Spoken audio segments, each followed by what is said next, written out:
আসসালামু আলাইকুম viewers, Sabinus কিচেনে তোমাদের স্বাগত জানাই। এমনভাবে বেসনের সবজি রান্না করলে এটি মুখে দিলেই একেবারে মিলিয়ে যাবে।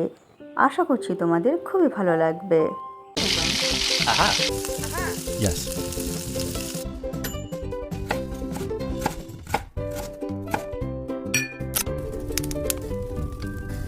Wow!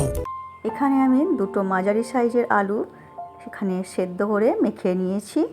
নিয়ে এর মধ্যে আমি 2 বাটি বেসন দিয়ে দেব।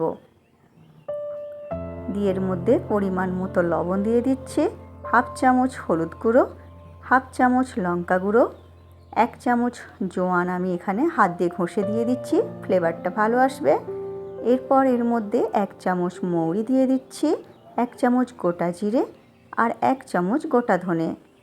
সব কিছু দিয়ে এরপরে 1 চামচ ঘি দিয়ে দিচ্ছি। দিয়ে এরপরে ভালো করে মেখে নেব। আমি এখানে আটার ডোয়ের মতো মেখে নেব। একটু বেসন কম লাগছিল, তাই একটু বেসন আবার আমি ছড়িয়ে দিলাম। দিয়ে এবারে মাখতে থাকবো।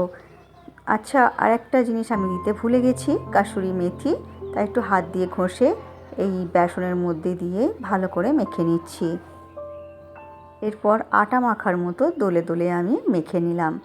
নিয়ে এরপরে রেখে দিয়ে এরপর একটি ফুটো ফুটো জায়গাতে তেল বুলিয়ে নিচ্ছি ভাপানোর জন্য।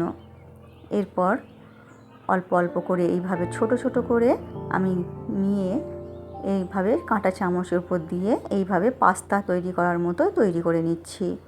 এইভাবে তোমরা সমস্ত বেসনের লেচিগুলো দিয়ে আকার তৈরি করে নাও। এইভাবে তোমরা করে নাও, আমি যেইভাবে দেখিয়ে দিচ্ছি।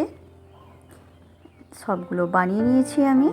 এরপর চুলাতে একটি হাঁড়িতে পানি ফুটতে দিয়েছি। এবারে বেসনের এগুলো দিয়ে আমি ভাপিয়ে নেব 15 মিনিটের জন্য। এদিকে আমি মশলা করে নিচ্ছি, আদা রসুন কুচি আর দুটো মাঝারি সাইজের টমেটো দিয়ে পেস্ট করে নেব। এখানে সেদ্ধ হয়ে গেছে, দেখো আমি ভেঙে দেখিয়ে দিচ্ছি। সেদ্ধ হয়ে গেছে, এবার নামিয়ে নেব।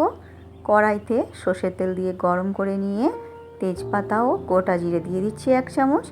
দিয়ে লাল করে ভেজে নিয়ে একটা বড় সাইজের পেঁয়াজ কুচি করে দিয়ে দিচ্ছি। পেঁয়াজ আমি লাল করে ভেজে নেব। ভাজা হয়ে গেলে টমেটো আদা রসুনের পেস্টটা দিয়ে দিচ্ছি। দিয়ে এরপরে এক এক করে মশলা দিয়ে দেব। পরিমাণ মতো লবণ দিয়ে দিচ্ছি, 1/2 চামচ লঙ্কা গুঁড়ো, 1/2 চামচ হলুদ গুঁড়ো, 1 চামচ ভাজা জিরে গুঁড়ো, 1 চামচ ভাজা ধনে গুঁড়ো আর এখানে কালারের জন্য 1 চামচ কাশ্মীরি লঙ্কা গুঁড়ো দিয়ে এরপর আমি কষাতে থাকবো। 1 চামচ কাসুরি মেথি আবার হাত দিয়ে ঘষে আমি দিয়ে দিলাম। কাসুরি মেথির ফ্লেভারটা খুবই দারুণ আসে, তোমরা দেওয়ার অবশ্যই চেষ্টা করো। এরপর অল্প অল্প করে পানি দিয়ে মশলা আমি কিছুক্ষণ কষিয়ে নেব। মশলা ভালো করে কষানো হয়ে গেলে বেসনের পিসগুলো আমি এর মধ্যে দিয়ে দিচ্ছি। দিয়ে একটু কষিয়ে নেব, বেশি কষানোর কোনো প্রয়োজন নেই।